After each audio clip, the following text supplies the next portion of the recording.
Welcome back to another episode of the Ecom Growth Show. I am your host, Danon Coleman, and with me I've got a very good and longtime friend of mine, Jamin Arvig. Jamin, how's it going, buddy? Great. Good to be with you, Dan. Yeah, glad to have you here, always. So let's see. Now, I know you quite well. We've spent a lot of time together in various states in the United States. I have been to your home that you're in right now, which is a beautiful home in Florida. But would you please introduce yourself and just tell us who you are, what your history is, where are you today, and how did you get there? Just briefly. Sure. Because it's robust. Sure. It's pronounced Jamin, as you said correctly. But I've got a wife of 23 years, and we've got 5 young kids, ages 4 to 14. We are from Minnesota primarily, but we're most often in Florida now and Marco Island. We enjoy the warmth and the water. Not right now, though. Yeah, today it's not warm anywhere, but we do love it there. A lot of the business is still in Minnesota, but we're spread out throughout the country and overseas too. We started in e-commerce in 2001, and at that time started reselling other products. We understand that model. Started building brands, started buying brands. I started working on all the different marketplaces, all the different D2C channels. So we really learned multi-channel. We learned brand building. We learned acquisition, roll up, a lot of these things. Got involved with Thrasio early on, helped with their projects, helped build their advisory board, and invested early with them. That was quite the story, as I'm sure you know. And throughout all this, people wanted help on different projects. And so we have helped others as well. We've got an agency, eCommerce, which helps people with multi-channel, focusing on Amazon, but multi-channel marketing. I've got other agencies as well, then Brands 10X, which you and I have been talking about, really helping companies break through. And that's a passion of mine for any of our businesses or any other businesses. I always love to see how we can help them break through. Yeah. And I love to just help people in general. So that's why we've been talking about Brands 10X, because there's a pretty good marriage of personalities there, I'd say. Yeah. All right, cool. Well, that was really quite a short version. There's so much more to Jamin's story, but why don't we get into some meat and potatoes? You have extensive experience and knowledge in this industry, and having been privy to the most gritty details of many brands that you have helped, I think that you are very well qualified, one of the few very well qualified individuals to give educated data on these questions that I'm going to ask you today. So starting off, Brands 10X, it's not just a paid service. It's really actually a community. Yes? That's right. Yeah. So why did you build a community? What inspired you to invest in and build the 10X community, Brands 10X community? We saw that there was a big gap in certain parts of business building for e-commerce industries. And I had not seen these gaps elsewhere as much. You mean in other industries? In other industries outside of e-commerce, there are some things that are some resources and some services, some expertises that are able to help people more than what is available in e-commerce. In the e-commerce industry, there's lots of people that are happy to share tips and tricks. There's lots of agencies able to help people get from X to Y. Lots of good services, lots of good technologies. There's good groups that are happy to share and connect, masterminds, that kind of thing. So that's good. What has been lacking is those that are able to help the e-commerce businesses that are wanting to really scale sustainably. And for people to do that, they really need a mindset that is long-term. They need a mindset that helps them not just do what got them here, but what will get them there. It's not about tips and tricks. It's about an ongoing mindset that will help them grow. So back when we started in 2001, I didn't know about these things either. It took many years. It took probably close to 10 years after I really understood a lot about what was out there. It was perhaps 2009. I think that was the first year we were on the Inc. 500. We were in the 300s. We're growing very quickly. We had doubled every year for 10 years. We had built good systems. But it wasn't until we got our first business to 40 million or so when we realized, wow, there are easier ways to do this. There are more successful ways. There are ways that help the probability of success, and we should be doing that. So we had built our own systems, but there are other systems we could bring in. There's EOS, there's scaling up, there's Metronome, there's OKRs, Measure What Matters. There's all these systems that are business management systems, and they help you think through things like strategy and execution and all kinds of things. We can talk about more details if you're interested. Yeah. But we try to bring those in because there was a big gap in this market. Yeah, so cool. I fully agree with you on that. And I believe that now you recognize that at a time when the Amazon seller, this is my opinion, at a time when the Amazon seller community has finally transitioned out of fledgling business people, like just I found a product, I found this cup, I can sell it for $30, but pay 15 for it. I made $15. No, wait, no, I didn't make $15. I better not spend $15. I think we're out of that stage of business. And now people understand, oh, I've got to be doing marketing. I've got to have a good bookkeeper. I have to have good books. I need to, I make $100,000 profit or $1 million profit. I don't want to pay the IRS $400,000 on that $1 million profit. What do I do with that? That sort of thing. I think that's where we've gotten in the last few years. Also, we've had a lot of people with real business acumen come into the Amazon sector because there's so much money to be made, even to this day, despite what some people might say. So Brands 10X, a community, but not just a community, so the purpose of the community would be to help the sellers implement systems to make their product sales business a e-com business. Does that sound about right? Yeah. Yeah. It is, on one hand, it's a very complicated business in e-commerce. I mean, we need to be very, very good at handling a lot of data. We've got to have a great understanding of technology. We've got to be very adaptable. We've got to change quickly. There's things about this industry that are maybe more difficult for others outside this industry to grasp. Yeah, On the okay. other hand, it shouldn't be rocket science if we understand some of the key elements of business with strategy, with execution frameworks, with KPIs, with economic models, with unit economics to make sure we are profitable and we're tracking things well. And so it shouldn't be rocket science, but if you think about the transition over the years, like you're saying, because of the high growth rates in this market, so many people could get away with doing well without knowing that much about business. And you mentioned a few of these things, but you think back even further, early 2000s, people are reselling things for great profit and they're buying them from Costco at regular price. Maybe later they buy them at a discount because it gets more competitive. Later they have to buy it through a distributor. Later they've got to buy it through a wholesaler. It's somehow they and then buy direct. Integrate. Right. So we tended to vertically integrate. Then later on they had to white label. And then later on they had to actually brand. And then later on they actually have to have a community around their brand. And so there's been this so many stages of vertical integration that people have gone through. But as you say, even in the last 5-6 years with Amazon, it's gotten much more sophisticated too. During the Thrasio days, it was funny. A lot of the sessions at Prosper were just teaching every single Amazon seller how to be an investment banker. And so Amazon sellers typically were not thinking like that. Then they were, but then the problem was everyone is thinking they're worth $100 million, and all they had to do was put up a quick product, and they're worth $200 million.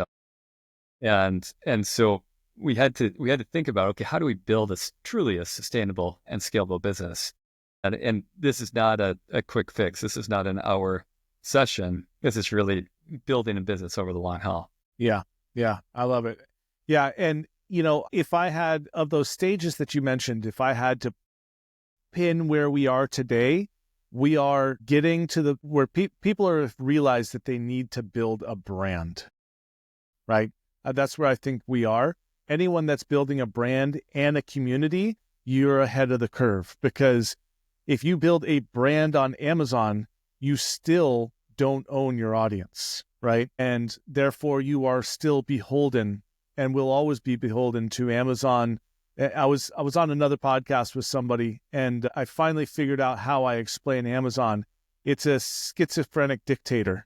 Yeah. So if you got all those eggs in one basket, Amazon can go stomp on your basket of eggs in a heartbeat without reason, or rightly or wrongly, right? And I've been on the wrong end of that myself. So, if you are building a brand, good on you. But you also need to build a community, which means, in my opinion, you need to be diversifying where you are selling your products. And I don't just mean, okay, I'm also selling on Walmart. You should be building your own community of emails, your own list, because if let's just take, and I can't remember where this originates from, but the 80-20 rule, in many businesses, 80% of their business comes from 20% of their clients, kind of a thing. So you can be releasing new versions of something, or like Apple does, right? Or you can be creating new products every year or 2 years, whatever it is, right? Like I did blanket company or knives, and then I went into blankets, right? Now I did it wrong, but if I'd done a knife company and not called it Olympus Blades and called it something else that was more adventure in general, I could be building a whole vertical on outdoors equipment, right? But I didn't do any of that, and I screwed it all up. So, Yeah. There's a lot of risk to unmitigate, and this is one thing that really has inspired me to be active with Brands 10X and helping other brands, just like we've helped our own brands. And Dan, I think I maybe shared this with you, but one of our businesses, we lost $30 million pretty quickly because we didn't have enough differentiation. We found that, the value actually that was lost was a full $100 million. That was revenue, but there are two companies, same size, same profitability, that sold, one for a little over 100 million, one for a little under. That evaporated. That was not fun. That was a very expensive lesson, but hopefully it was a good lesson. And the lesson, you paid for it. I sure as hell hope so. Yeah. So it was a good lesson. I think it's paid off in dividends, but I think the lesson is we need to differentiate. We are not as differentiated as we think we are. And I talked to so many people in Amazon and other types of businesses too, but Amazon businesses that are sure they're differentiated because they don't sell, cheap China junk, and they have this great US made product. And you look at the listing, and the cheap China junk competitor might have better ratings, more velocity. Like, are you sure you've got a differentiator? Now let's look at the other side. Does that Chinese competitor have differentiators? Maybe they're ahead of this US company, but maybe they don't even really have the best differentiators. How can we really make sure companies have differentiators and mitigate the risk? You're talking about diversification on different channels. That's a good thing to think about. Another thing we can think about is diversification within each channel, diversification within Amazon. And then how do we make our ties to the customer in each of these channels be strategic? So we are not just competing against the next competitor that wants to discount by 2 cents. Yeah. These are the next things cell we phone really case. need. Yeah. What's that? The next cell phone case. Yeah, exactly. Yeah. Yeah. That's why I've always liked, recurring business. So I'm in supplements. My customers, they come back. Like I looked at it in Managed by Stats once, which shows you your recurring customers. I have one customer that's bought like $12,000 me, which is wild. Like that's one customer worth $12,000 gross revenue, So, all right, cool. Well, that's extremely insightful. I couldn't agree with you more. This segues well into. I want to talk about your $12,000 customer. Yeah. Did you figure out a way to find more of those? No, honestly. So my situation on Amazon is unique in that I got exclusivity to a brand, so it's not private label, right? You could say I'm a wholesaler, but I have exclusivity. I get the product on consignment, and I pay for what sells once a month after we run the numbers. So, and they do advertising, a lot of advertising off Amazon. I do zero advertising on Amazon. I do zero advertising at all. So I'm running on the brand and their image, and Amazon paying for ads to show up in Google because my conversion rate is extraordinarily high when people are searching for it, right? But of course, any brand search is a high conversion rate, but that's about the only place I show up, right? So my conversion rate's extreme. So to generate a client like that, technically all I would need to do is run PPC on Google to my Amazon listing. I wouldn't even do it on Amazon. Yeah, I think what we're getting at here is we've got a legacy business for many of us that may or may not be scalable and sustainable. And then we've got a future business that may be a better business model. And so we see this all the time where people are fighting inclined to survive with an existing product, with an existing market, with an existing message, with however we want to market. A couple little things are working beautifully, maybe like the example you threw out, one $12,000 customer. And we can't really shift all of our business to that today because we only had one of those customers. But what can we understand about our capabilities and the market needs, so we can marry those up, connect, and figure out that actually we can win in that market. There actually is a market there. If we go at it differently, we can actually win at that. We won't throw away our existing legacy business. We'll keep that. We'll use any profit from that to fund our new business. But for some of that legacy business, we might have to accept the fact that we need to disrupt ourselves, and that's not going to be there forever. But I think this is a lot of the difficult thinking that needs to happen for people really to shift into a long-term breakthrough business. Yeah. All right. So let's take me as an example then, which we've already started on. What would you do in my case? Like my sales are respectable, especially considering the amount of time that's invested. It's about maybe 5 hours a month or something like that. Literally just making sure that inventory is there and then running numbers and then sending an email saying, charge us for this much or ship in this much, right? What would you do in my case? It's profitable. It doesn't make me an Instagram life story any longer, but it used to. Children, as you well know, have a tendency to alter your financial priorities. Perhaps not. I do always spend money on myself after all. They're just a bit, no. Yeah, for sure. I think what we found is that it starts with the entrepreneur or the CEO, whoever's running the business. It starts with their own goals in life. And we cannot start talking about a business model. We cannot talk about a SKU or an ACE and anything else. We need to start talking about the entrepreneur. Fair. And so we do, CEO coaching, entrepreneur coaching to help people move from being a scrappy entrepreneur that's either smart or lucky or both into a seasoned CEO that can be predictably and consistently successible. So you're saying I need that. All right, I agree. So we all need coaches. I have coaches too. And so I think it's important to get very good clarity on what our goals are. And so for you, you'd be thinking through, you need X dollars of income today. You've got X dollars of goal for net worth, perhaps in 3 years, 5 years, 10 years, depending on, your life circumstances and when you wanted to hit the next level, if you wanted to keep working or not work or take money out or play with it or whatever. Yeah. So it's not that easy to just say, hey, I know my financial goals, or I know my business goals, my career goals. It's not that easy. It does take some good thought to really figure that out. But once we do get clarity, say we know we need that X dollars every year, we have to have that. Okay, that's good. That's good clarity. We can run our business around that. And then we want to get towards an exit or to a dividend or towards something in the future. Now we can craft a business plan around that, around the financial goals. Then we also look at, and you're thinking about these things, but we look at the lifestyle impact. And do you want to do this in 5 hours a week? Do you want to do it in 100 hours a week? Do you have 12 other things? Do you have 0 other things? Like, how are you going to be thinking about these things? Should you have only one thing, or should you have 2 things or 5 things in your life? How many should you have? So I think do you have 12 and really you should only have 3? Right. And so maybe you should diversify. Maybe you shouldn't. I mean, a lot of times people want only one thing before they can quite only afford to have one thing. Maybe they do need 2 things for a little bit longer. But you're right. A lot of people have 5 or 6, you got the entrepreneurs that, myself included, who have a tendency to get excited about new things. Yes. And we have to say no to things and focus. So I think you learned that skill, huh? I still have trouble with that one. I always need reminders. We always need reminders, right? Yeah. So it's critical to start with ourselves and understand our goals, and that's driven by, like you say, our family and our life goals.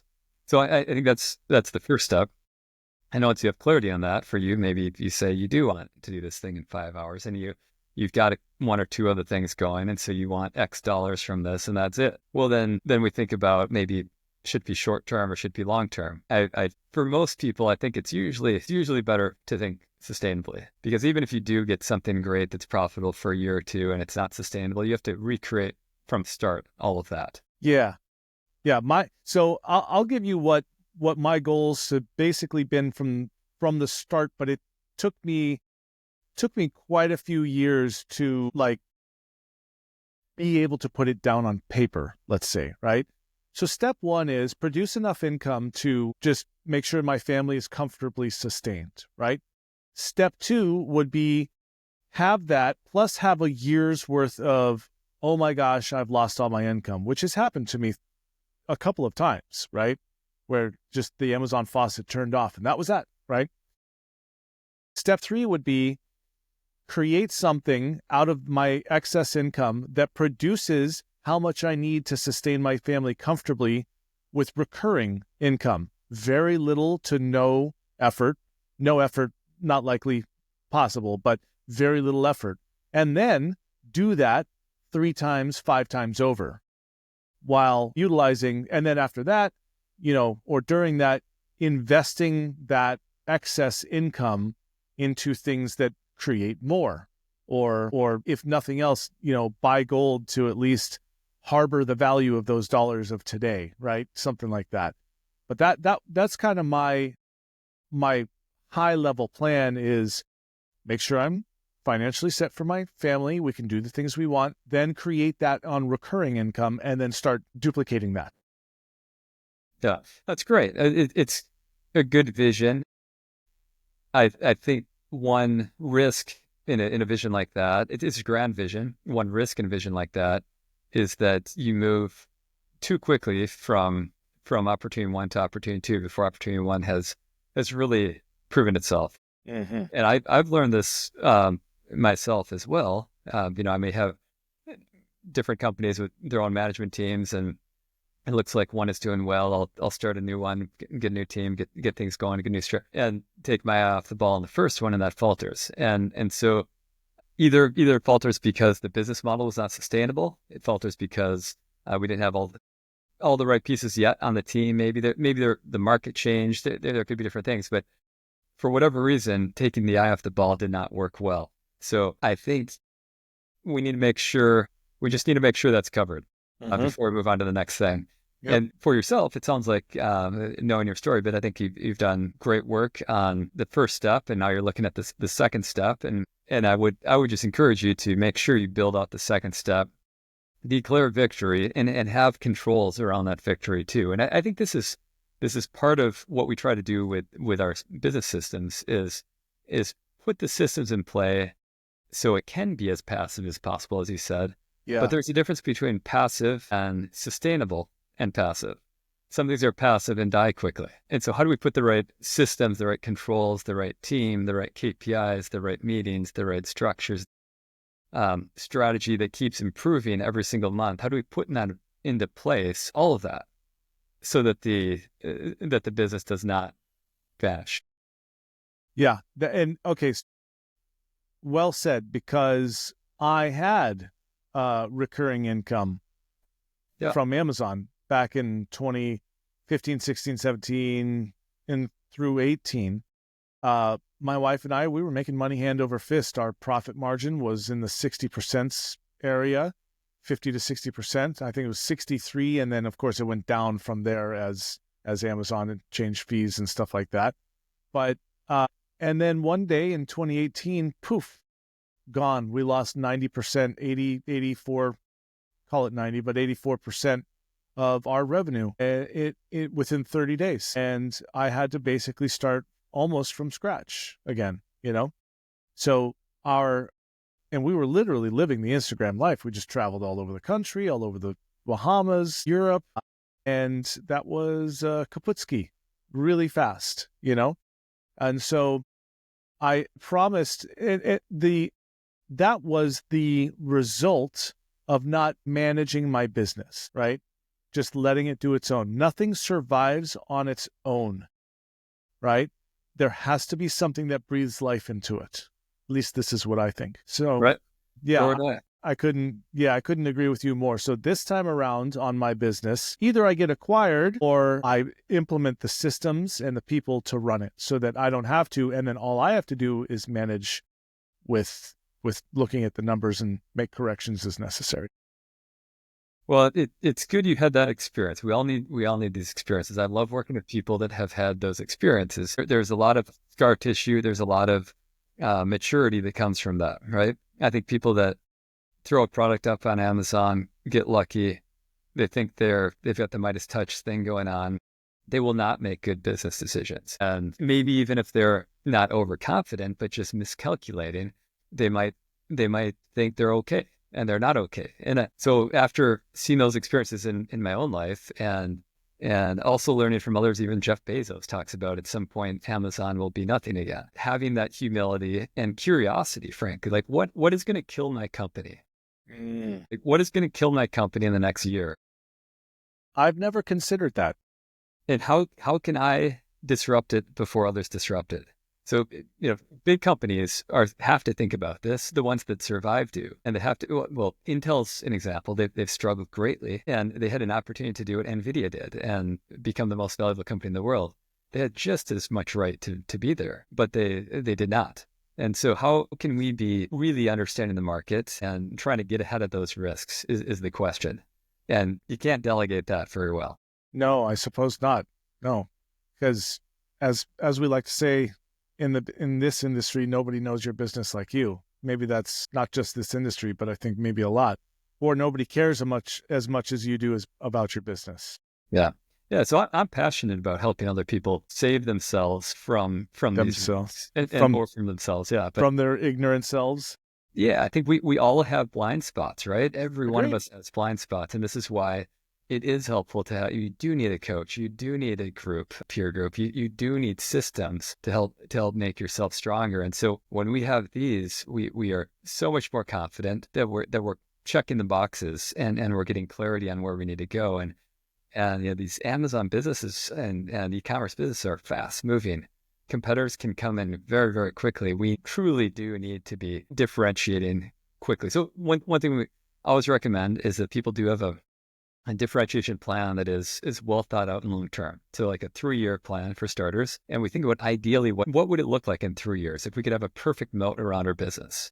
What does perfect look like? And really challenge that vivid picture of perfect differentiation and figure out how much is possible. Let's push it. Let's be creative. Can we get as big of a moat as possible, but then also bring it back a little bit. What's realistic? What can we actually accomplish? But once we figure out what that perfect moat looks like with differentiators, then we start reverse engineering over time what we need to build over time. So we do have those. And maybe it's phase 1 might be a new sticker on a brand with a Me Too product. Not excited, not a long-term differentiator, but maybe Might get you to this step 2. It might let you survive to live another day. And then after that, what do you have to do? You've got to have maybe some differentiation. You've got to have some, as you were talking about earlier, some community around your brand. Maybe there's an email list. Maybe there's step by step. Maybe there's a connection with the company in different ways. Maybe there's a way to have LTV in your product or service that your competitor doesn't have. And so is there something else you can bundle, not just another product, but maybe a service to it, an app? Is there a way you can get data from? What are the ways that you can really have more connection to the customer and get on differentiation over time that is more sustainable? So we try to think through that over the long term and then build out that plan. So that's something that's important, and we need to revisit that constantly. So we look at that every month, and we do that a rolling plan for 3 years ahead of us at all time. And if we're really thinking about that, it's much less likely that our company is going to vanish.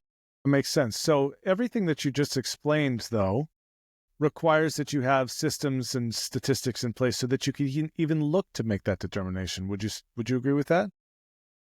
Yeah, I mean, part of what I'm talking about is conceptual, and there is a gut feeling involved. Like some people want to build an app on their electronic product, for example. So someone can't just knock off a product on Amazon, and they actually do have a little bit more. So part of that is conceptual in a sense, but yeah, you want to quantify it too. You want to have some type of method to the madness that says, here's how many people I need to be subscribers. Here's the average order value. Here's the what they're going to be paying every year, et cetera, and make sure it works. You want to be looking at your lifetime value over your customer acquisition cost in that context. So we have to understand some metrics. We build a model around it to support it. So we have some theories. We put some numbers behind it. We make sure it's going to work. And then we start testing things. We don't know for sure. We don't know for sure if we can do this successfully, but we do need to start testing things and moving that direction. Maybe we find out that our dream differentiation plan is not possible, or we can't figure it out. We're not good enough, or we don't have the resources, or whatever it is. All right, then we got to pivot. We've got to update our plan and figure out new differentiation, or settle, or say we're just going to milk some profit for a year and we're going to figure out something else. So we need to be very, very agile with these business models. Okay, good. Well, that was quite a bit. actually. That was deep, Jamin. So my next question was going to be, what trends do you see happening, shaping the e-com industry in the next few years? I'll just sally forth, sir. It's fun to look ahead in e-commerce. It always has been. It's been moving so fast. When we started in 2001, there was almost nothing. The generations would be 6 to 12 months, and everything would be completely new vendors, new everything, new tactics, new channels. And then when Amazon got going later, really with Seller Central, the same thing started to emerge and start again, really, in terms of what Google had been through. Amazon was doing this. It was the Wild West in so many ways. Both of those eras have become much more sophisticated, right? Both of those ecosystems are now mature enough that they're not changing at the speed they once were. They're still changing quickly, though. And there's been a lot of channels, a lot of movements in e-commerce over those years. But I would say the way I see it, greatly overgeneralize, is that there may have been a era really led by Google, and then an era led by Amazon. And the Google-led era has lots of other channels, lots of things going on, marketplaces too. And then the Amazon one also had lots of things going on. But both of those actually did not compete with each other that much. They competed, but they're really additive. The market, more than made up for capacity so they each could grow, right? They've grown tremendously. And so where are we now? It seems like we're early in social commerce. Yeah, I agree. So early on, people were looking for a way to buy something online. Then they were looking for a way to buy it easily online and get it shipped quickly. And in a marketplace, they could have good cost. And then they were looking, and again, these things overlap over time, of course, but now more and more people are looking for a new way to buy. If they know what they want, they might just go to Amazon. But if they don't know what they want, if they're looking around on ideas, they're looking on TikTok, they're looking on Instagram, they're looking on social commerce in some way, and they're connecting with friends and community to do this. And so exactly what we were both talking about earlier on is this is the time for people to really build out a brand, build out a community. And it relates exactly to what is just developing now. And these new social commerce avenues are theirs. Amazon is more mature now. They're not increasing their fees every year like they once were. They still are great at monetizing. They're not going to get bad at monetizing all of a sudden. But they are, that will be a channel for certain types of products, for certain stages, for certain types of companies at all times. We probably want to play in that area. Mm-hmm. Not every company is going to be able to crush it long-term profitably just on Amazon, I don't think. But now we have this new era where we've got this new incremental channel as well, where we can think about all of the existing channels, but the new one too, and figure out, okay, what's the time and place and the product type and everything involved, so we can know how we should play in social commerce versus some of these other channels. So I'm excited about that. I think it's going to be growing very quickly, of course. And with the news with TikTok and the uncertainty in the US right now, that'll be exciting too. Yeah. So one thing that I think a lot of e-com sellers don't think of is D2C physically. With my blankets and my knives, when I didn't scale them like I should have, right?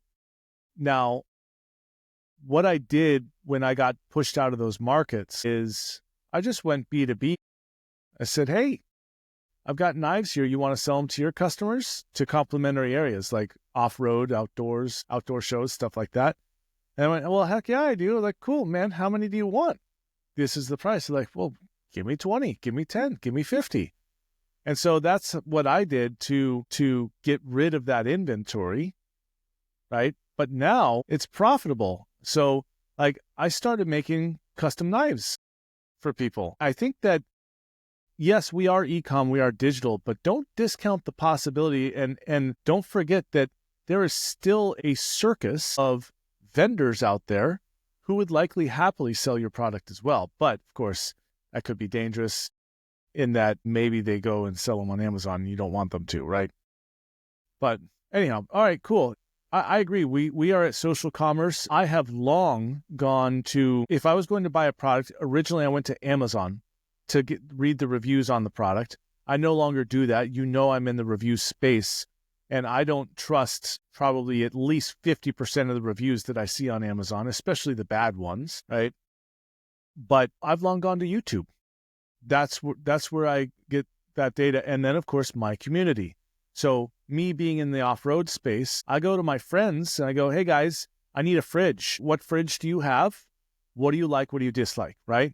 And so, it used to be that the only fridge out there was from ARB, right? And now there's 20 brands out there, right? And they pretty much are all the same with slightly varying degrees of quality, but mostly varying degrees of customer service. So I did a Kickstarter on a brand before they really launched into the US. Their customer service is abhorrent, and I'll never buy from them again. And they sponsor 3 of the guys in my specific off-road crew. I still won't buy from them because they're, it's not that they're a bad product. They're not as good as others for sure. Anyhow, we don't have to go into it. That's a bit of a side rant there. We were talking about, what were we talking about? Oh, where's the industry going? How's it maturing? So social, multi-channel.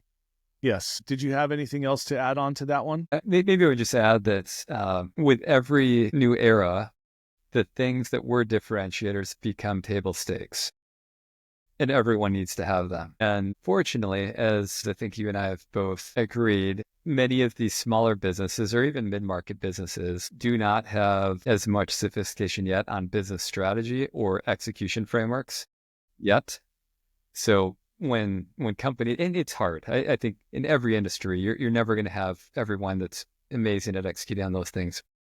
But if you do have that, those are differentiators. But things like, having some basic keyword identification software and having some price checking software and some margin analysis and these things, yeah, we need those. And maybe 5 or 10 years ago, that would have been, some of those in some way would have been differentiating. Today, it's not.